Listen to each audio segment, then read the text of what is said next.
안녕하세요. 전 30 중반의 여자입니다. 엄마가 어릴 적 신세한탄을 하면서 하신 말씀 중 하나가 결혼하면 여자가 더 손해본다라는 말이었어요. 전 그때 그 말이 제 세대에도 적용될 거라고는 생각 못했어요. 지금은 세상이 많이 바뀌었다고 생각했거든요. 그런데 아니더라고요. 제가 시집을 잘못 간 거기도 했어요. 제겐 딸이 하나 있습니다. 남편은 집안에 별 관심도 없는 철없는 남편이고요. 저희 시어머니는 필터라고는 없는 입을 가졌습니다. 생각하는 말을 전혀 거를 생각 없이 다 내뱉으세요. 저희 친정은 가난했습니다. 하지만 저는 그게 창피하다고 생각하지 않고 자랐어요. 그것은 제 가난이 아니었고 난 결혼해서 열심히 살면 달리 살 수 있다고, 그러면 그만이라고 생각했거든요. 하지만 시어머니는 친정이 가난한 것을 몹시 못마땅해 했습니다. 그러면 시댁은 잘 사냐고요? 아니요. 똑같이 가난합니다. 시아버님은 예전에 병으로 돌아가셨고 시어머니 혼자 반지하에 거주 중이십니다. 노후 준비는 물론 안 됐고요. 거주 중인 집도 월세인데 저희가 내고 있었고요. 신우가 한 명인데 결혼하면 출가 외인이라면서 월세를 저희 보고 감당하라고 하셨어요. 이렇게 글로 적고 보니 그때 결혼을 파토냈어야 했는데 제가 도대체 뭘 보고 결혼한 건지 과거에 제가 참 한심해 보이네요.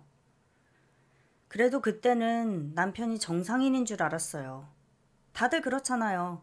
연애 때는 간 쓸게 다 빼줄 것처럼 잘해주니까요. 그래서 둘이 열심히 노력하면서 살면 잘 살지 않을까 하는 막연한 기대감이 있었어요. 며느리 덕보고 살려고 했는데 못 보고 살아서 그러는 걸까요?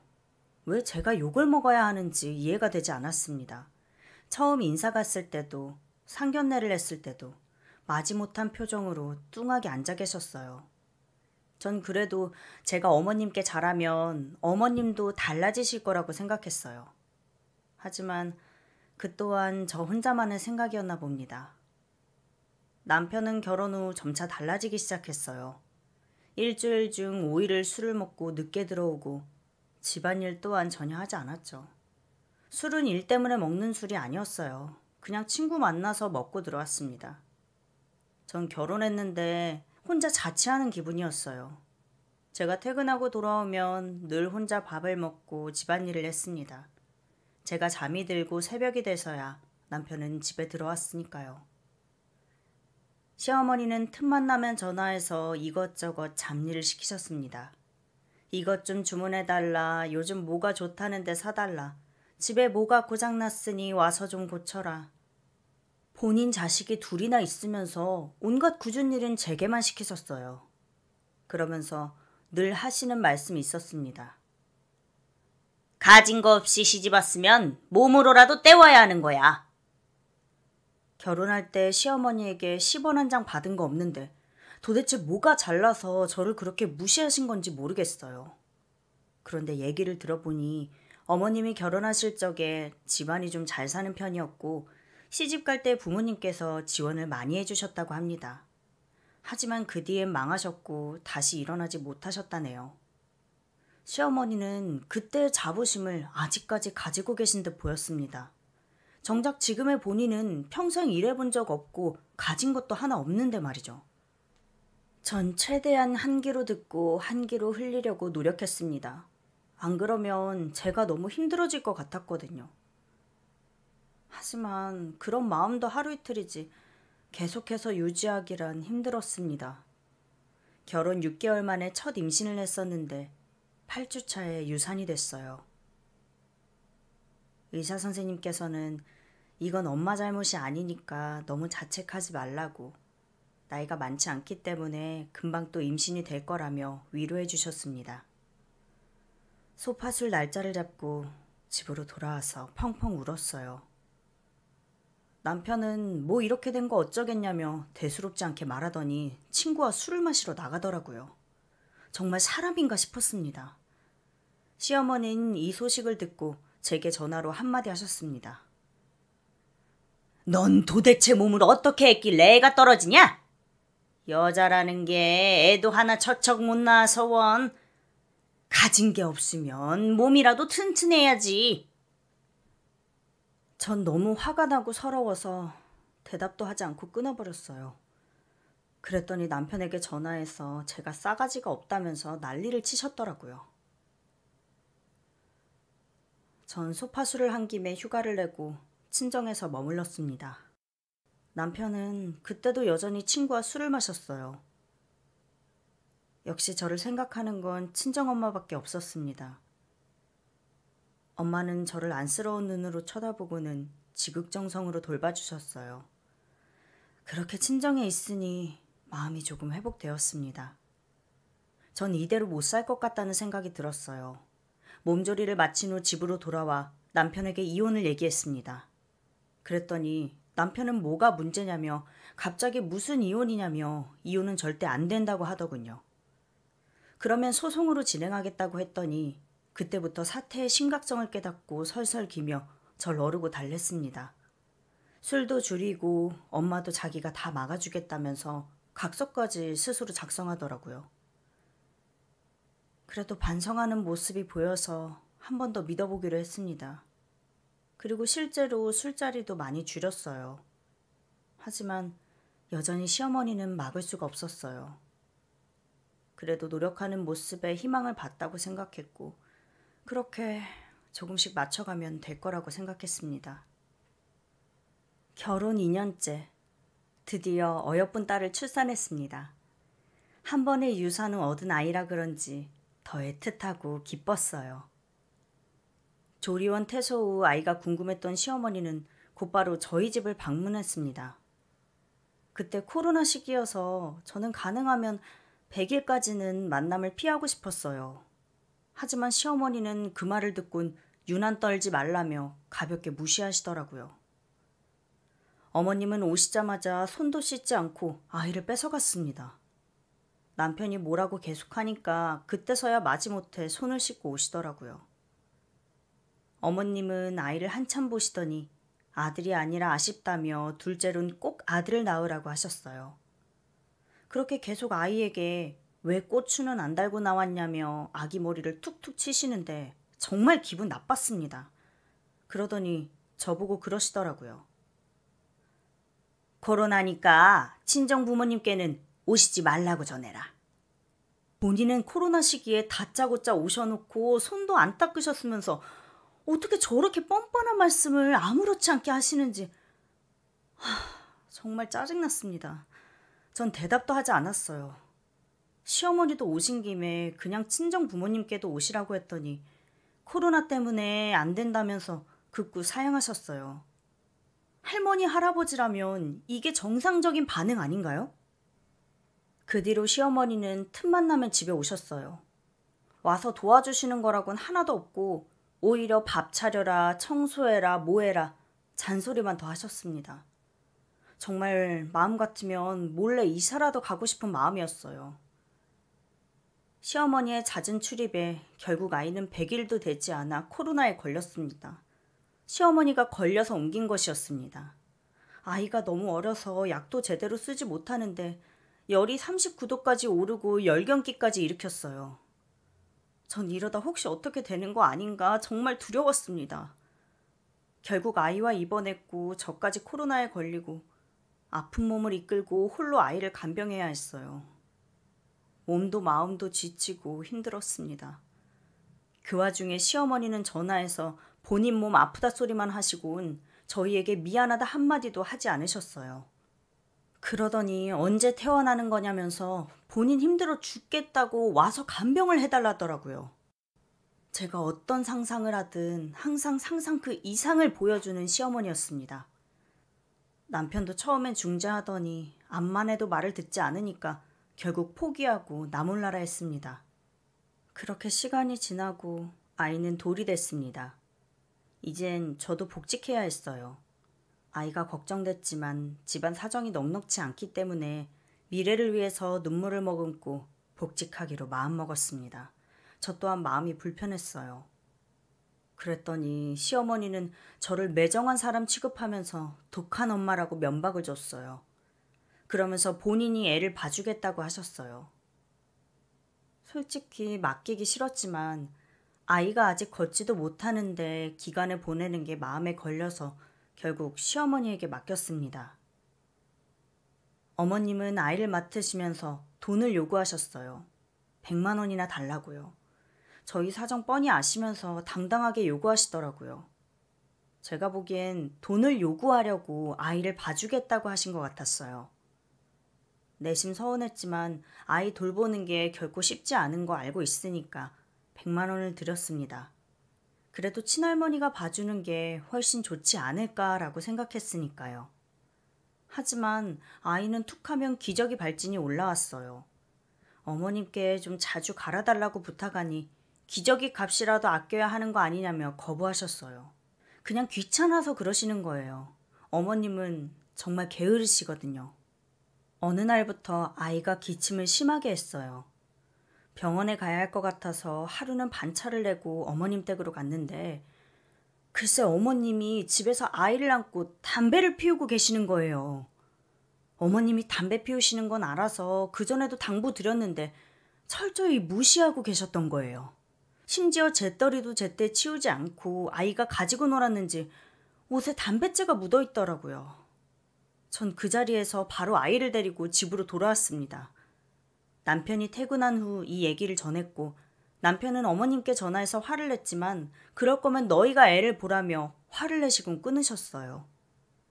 결국 저희는 제가 퇴사를 하고 아이를 보기로 했습니다.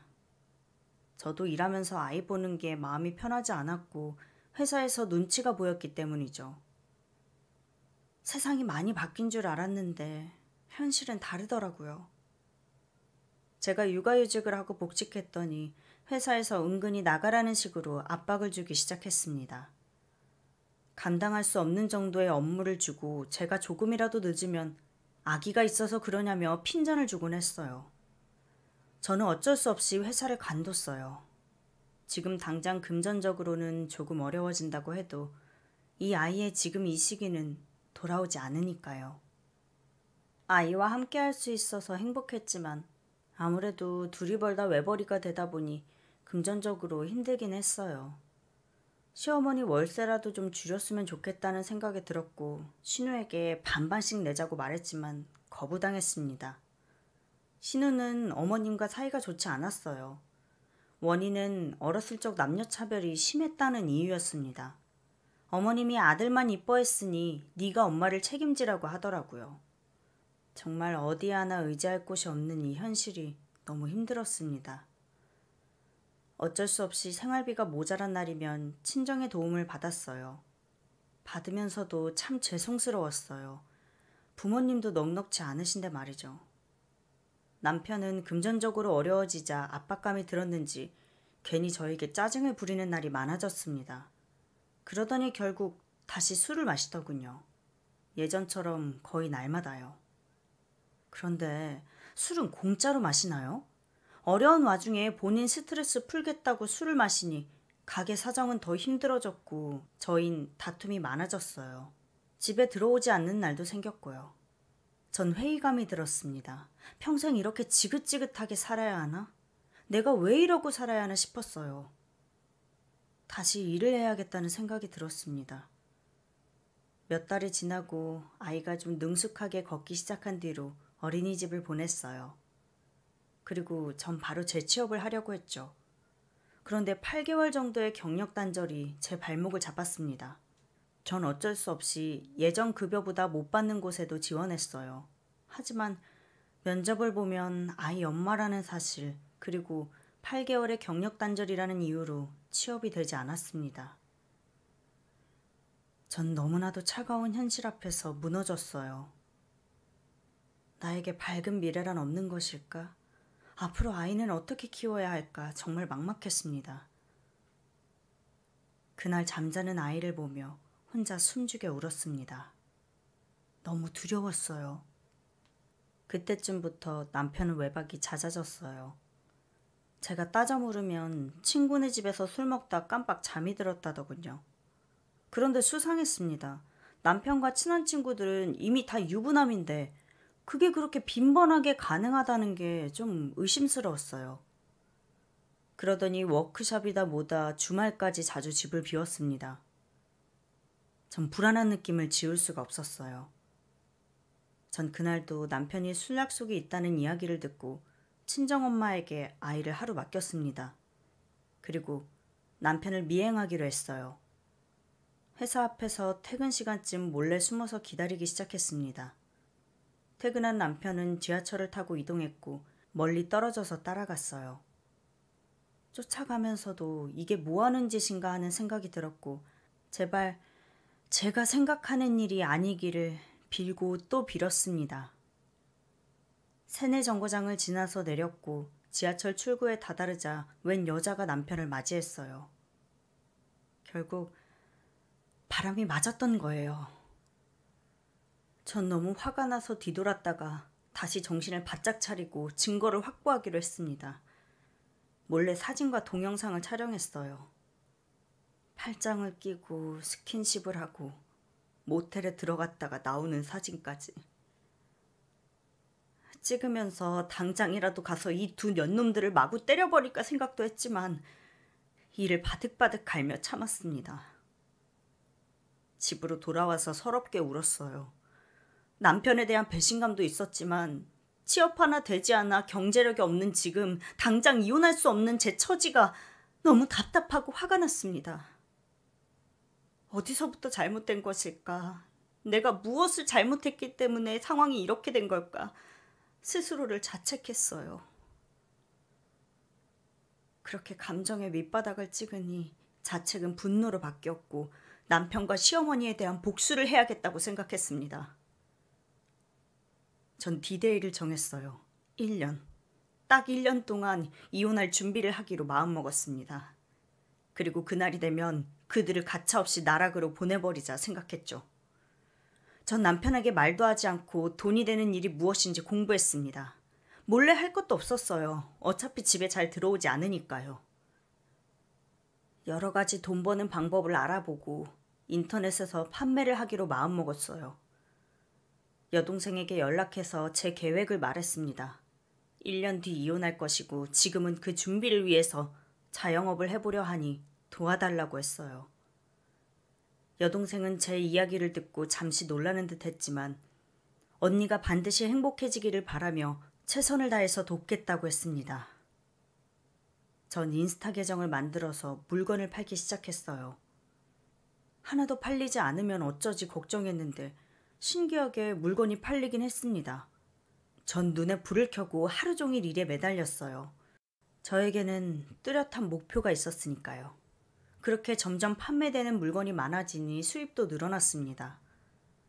하지만 제가 판매하는 방식이 직접 판매의 방식이 아니라 링크를 따다 올려서 일정 수수료를 받는 일이기 때문에 월급으로 삼기에는 턱없이 부족했어요. 전 수입을 늘릴 수 있는 다른 방법을 찾아보기로 했고 위탁 판매와 구매 대행을 알게 됐습니다. 유튜브와 여러 강의를 보며 꼼꼼히 공부했고 매일 물건을 탐색하고 여기저기 전화를 해대느라 바빴어요. 은근히 재미있기도 했어요. 하지만 아이를 키우면서 일에 매진하기란 쉽지 않았습니다. 꼭 중요한 일을 처리하는 날이 되면 아이가 아파서 어린이집을 가지 못하는 일이 부지기수였어요. 마음은 급하고 일은 해야 하지 아이는 칭얼대지 혼자 속상한 마음에 울기도 참 많이 울었습니다. 아마 저 혼자였으면 힘들어서 포기했을지도 몰라요. 그럴 때마다 동생이 대신 일을 좀 도와주고 아이도 함께 놀아주곤 했습니다. 정말 고마웠어요. 전 동생의 지원에 힘입어 잠도 줄이고 열심히 일했습니다. 그렇게 6개월이 지나고 상품 하나가 대박이 터져서 수입이 폭발적으로 늘어났습니다. 전 동생과 서로를 끌어안고 눈물을 흘렸습니다. 이때다 싶어서 마케팅도 더 적극적으로 하고 본격적으로 매출을 끌어모으기 시작했어요. 판매처도 늘리고 매출은 매달 몇 배씩 늘어났습니다. 이제는 직접 물건을 떼다 팔아보기로 했고 작은 사무실을 계약했습니다. 돈이 들어오는 것을 보니 잠 못 자고 힘든 건 일이 아니었어요. 저는 더욱더 미친 듯이 매달렸습니다. 점점 일이 많아져서 혼자는 감당할 수 없는 사이즈까지 커졌고 동생은 하던 일을 퇴사하고 둘이 본격적으로 사업을 키우기 시작했어요. 전 더 이상 겁날 게 없었습니다. 전 9개월 만에 어엿한 자영업자로 거듭나 있었어요. 제가 열심히 했던 것도 있지만 지금 생각하면 하늘이 도왔다는 느낌이 들어요. 운이 잘 따라주기도 했거든요. 지옥 같을 것만 같던 1년이 덕분에 정신없이 지나갔습니다. 이젠 이 지옥에서 벗어날 때가 됐다고 판단했고 남편에게 이혼을 통보했습니다. 당신이 바람핀 사실도 알고 이미 증거도 모아놨으니 얌전히 합의 이혼을 하자고 했어요. 당황할 거라고 생각했던 남편은 오히려 저를 무시하면서 뻔뻔하게 말했습니다. 그래서 네가 이혼하고 나 없으면 어떻게 살 건데? 애 딸린 경단녀의 이혼녀를 회사에서 뽑아줄 것 같기나 하냐? 그렇다고 니네 친정이 돈이 있어 애를 맡아줄 수가 있냐? 지금 너 내가 바람핀 거 건수 잡았다고 생각하는데 네 주제를 알아야지. 돈도 없고 백도 없고 능력도 없는 네가 뭘 할 수 있는데. 전 그 말을 듣고 기가 차서 말이 안 나왔습니다. 시어머니의 뻔뻔함과 생각 없는 막말, 남편이 그대로 빼다 박았더군요. 전 다음 날 미리 구해놓은 월세집으로 아이를 데리고 나왔습니다. 그리고 이혼 소송을 진행했어요. 전 시어머니와 남편에게서 오는 전화를 전부 무시했습니다. 그랬더니 둘 다 문자로 폭언을 하더군요. 니까짓 게 뭐가 잘났다고 이 지랄이냐, 두고 봐라, 애를 뺏겠다는 둥 온갖 욕설과 협박이 담겨져 있었습니다. 하지만 전 예전의 제가 아니었어요. 이미 정뗀 지는 오래고 경제력까지 갖춘 전 더 이상 무서울 것이 없었습니다. 그런데 예상 밖의 이혼 소송 중 남편이 제 덜미를 잡았습니다. 제가 몰래 일한 사실을 어떻게 알았는지 본인이 벌어다 준 돈으로 일한 거라며 그 돈을 본인이 일정 부분 가져가야 한다더군요. 게다가 시어머니까지 와서 거짓 증언까지 했습니다. 제가 며느리 도리를 한 게 없다며 우리 아들은 죄가 없다고, 다 저 며느리가 집을 돌보지 못해서 아들이 마음이 잠시 흔들렸다는 거라며 이혼의 책임이 온전히 저에게 있다고 뒤집어 씌우더라고요. 참, 그 엄마의 그 아들이었습니다. 아주 가관이었어요. 하지만 남편이 모르는 사실이 한 가지 있었습니다. 혹시나 이런 일이 생길 것을 대비해서 사업자를 제 동생 이름으로 냈거든요. 전 동생 일을 도와준 것뿐이지 제 돈이 아니기 때문에 그건 말도 안 되는 이야기라고 둘러댔죠. 그리고 전 그동안 모아놨던 여러 증거들을 제출했습니다. 남편의 막말과 바람, 시어머니의 막말 증거까지도요. 전 시어머니와 상간녀에게 위자료 청구 소송까지 진행했습니다. 시간이 흐르고 남편과 시어머니는 점점 기가 죽었습니다. 처음에 기세등등 협박하던 모습은 온데간데 없어지고 이제는 불쌍한 척을 하며 합의를 하자고 난리였죠. 당장 월세 낼 돈도 없는 양반이 위자료 소송까지 당했으니 그 월세 보증금을 빼야 하는 지경까지 간 것이죠. 법정 시간이 마무리되고 남편과 시어머니는 저에게 미안하다며 일절 마음에도 없는 가식적인 모습을 보였습니다. 전 쳐다보지 않고 지나가는데 둘이 달려와서 제 앞을 가로막더니 무릎을 꿇고 제 바짓가랑이를 붙잡고 매달리더라고요. 남편은 자기가 일에 찌들어서 잠시 미쳤었다며 한 번만 봐달라고 매달렸고, 시어머니는 앞으로는 절대 보고 사는 일 없게 할 테니 이혼과 위자료 소송을 제발 취소해달라고 가증스럽게 우는 척을 했습니다. 전 한마디 했어요. 인생은 뿌린 대로 거두는 거라잖아요. 그동안 말도 안 되는 죄를 많이 뿌리셨으니 이제 다 거두셔야죠. 부디 풍성한 추수 되시길 바래요. 둘은 처음 보는 제 모습에 어안이 벙벙한 표정을 짓더군요. 전 그대로 무시하고 집으로 돌아왔어요. 그리고 부모님께 이 사실을 드디어 말씀드렸습니다. 엄마는 그동안 아무것도 몰랐다는 사실이 너무 미안하고 도와주지 못해서 미안하다고 우셨어요. 엄마의 우는 모습을 보니 그동안 치열하게 살았던 제 모습이 머릿속에 스쳐 지나가면서 저도 엄마 앞에서 아이처럼 엉엉 울었습니다. 이혼 소송은 마무리됐고 전 상간녀와 시어머니에게 위자료를 받았습니다. 시어머니는 쥐뿔도 없었기 때문에 집 보증금을 빼야 했어요. 결국 남편과 같이 산다고 하더군요. 죽이 잘 맞는 모잡길이 잘 됐죠.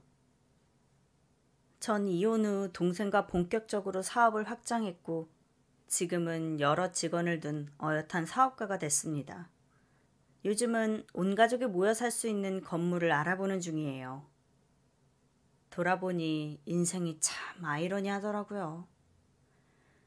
거지 같던 제 삶이 이렇게 변할 줄은 상상도 못했었고 그 거지 같은 상황이 있었기에 제가 이렇게 될 수 있었다는 사실이요. 시어머니와 상간녀에게 받은 위자료는 미혼모를 위해 기부했습니다. 저처럼 아이를 키우며 혼자 힘들게 살고 있는 누군가에게 조금의 도움이라도 되길 바랬어요. 인생의 최악에서 최고의 시나리오가 나올 수도 있습니다. 지금 힘든 분들이 계시다면 절대 희망을 놓지 마세요.